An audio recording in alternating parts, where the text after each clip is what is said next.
ఎవడైనను ఎవడైనను నోటికి కళ్ళెము పెట్టుకొనక తన హృదయమును మోసపరుచుకొనుచు భక్తి గలవాడనని అనుకున్న ఎడల వాని భక్తి వ్యర్థమే.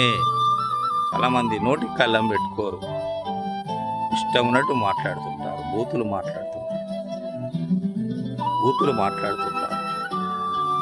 నోటికి కళ్ళెం పెట్టుకోకుండా బూతులు మాట్లాడుతుంటారు, మోసకరమైన మాటలు మాట్లాడుతూ వారి హృదయాన్ని వారే మోసపరుచుకుంటూ భక్తి గలవాడని వాడు అనుకుంటాడు. నేనే భక్తి గలవాడు, నోటికి కళ్ళెం ఉండదు, బూతులు మాట్లాడతాడు, దురార్చనలు చేస్తాడు, దుష్ట మనసు కలిగి ఉంటాడు. తద్వారా నోటికి కళ్ళెం లేదు కాబట్టి ఇష్టమైనట్టు మాట్లాడుతూ నేనే భక్తి గలవాడని అనుకుంటాడు. కాబట్టి మరి వాక్యం ఏమంటుంది ఇక్కడ?